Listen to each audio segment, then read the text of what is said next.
Blessings, black people. Can you see me now? Out of the darkness and into the light. As I had stated earlier, it was essential that I made that video on that day because Chicago was all about Facade.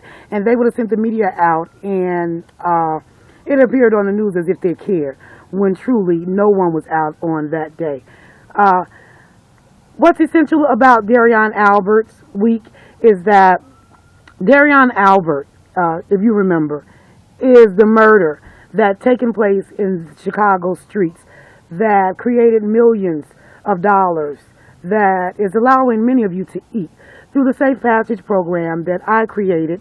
I am Queen's sister, the village keeper of It Takes a Village organization. And there was a Chicago facade created around the murder of Derrion Albert to keep the world from discovering the village vanguards.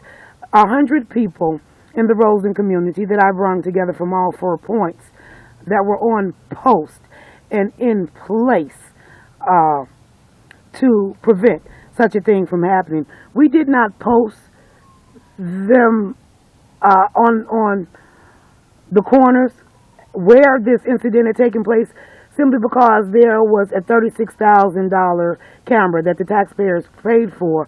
So we just assumed that it would be there to watch and pick up, but we never seen what those cameras picked up. We never got the names of the officers that sat there and done nothing, and you never heard of the 100 young people that were up and on post, taking responsibility and their duty to this community for safe passage, because here in the Rosen community, it's the dumping field. It's the last boundaries of the city on the far south side.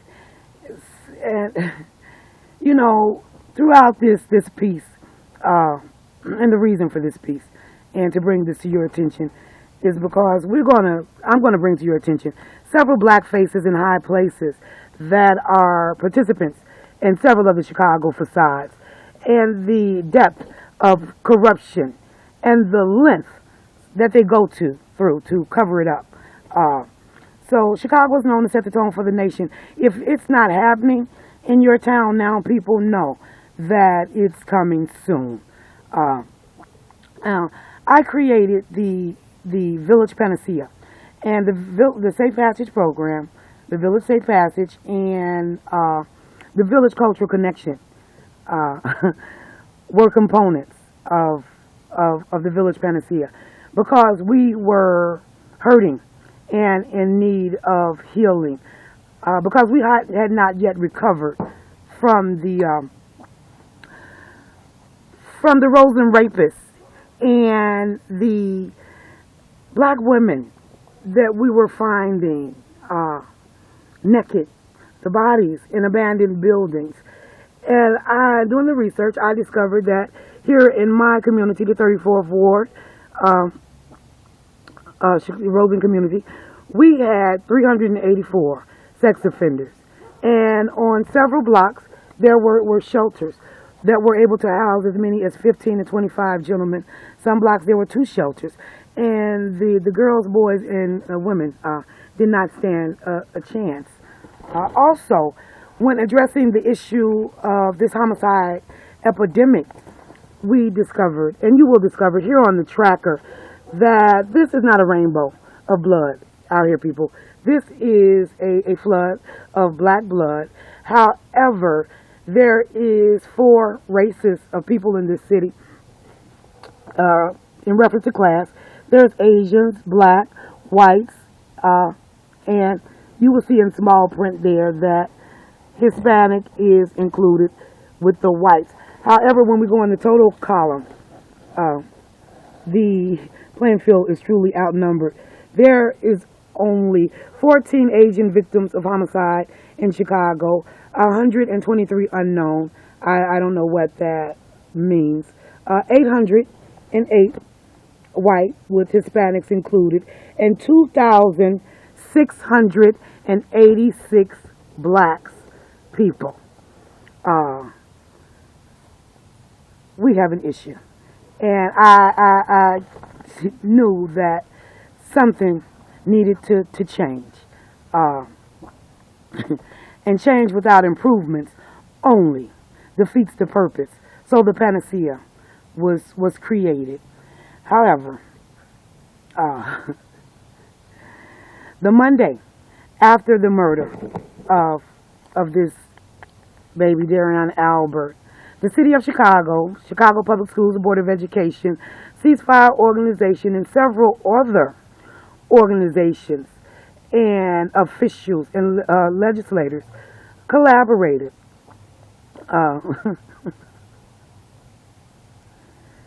because we made a lot of individuals look really bad.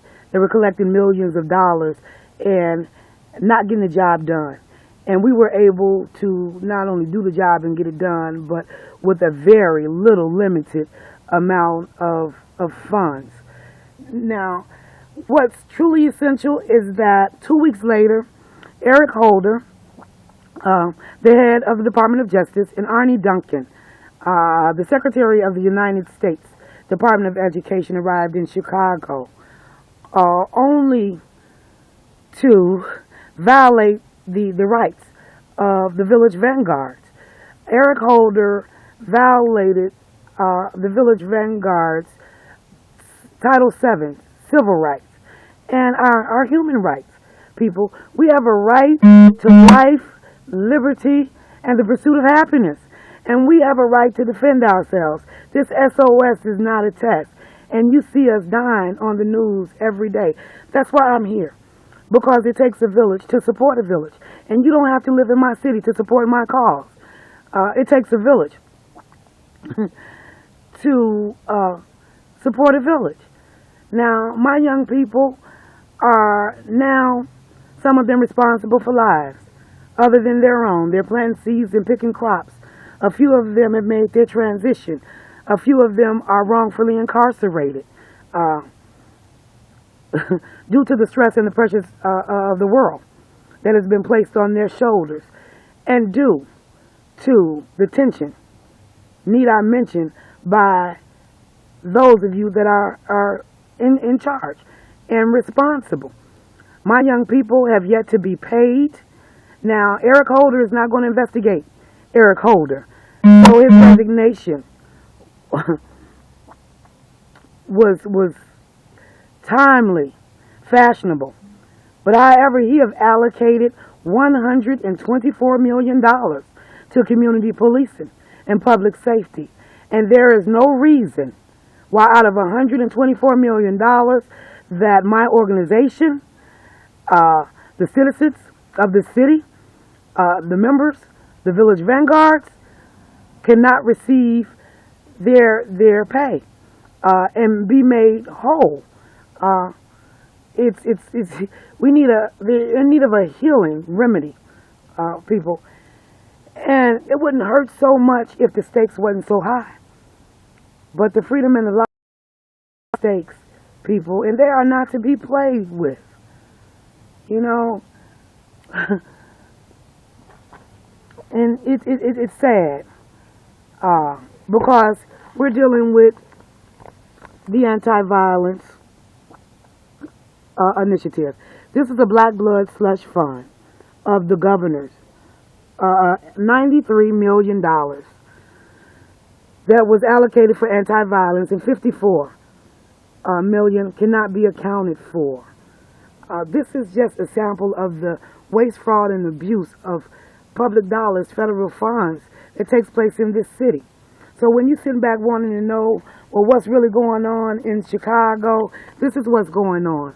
There is over 200 organizations, and I'm going to post it, and we're going to go through it, that is in here, that is taking the money for problems that they know they cannot create solutions for. So I ask you to sign the petitions to go to the Department of Justice to investigate this situation and make my organization and the members the Village Vanguards to be made whole. It takes a village. Step into the village. It's a jungle out there.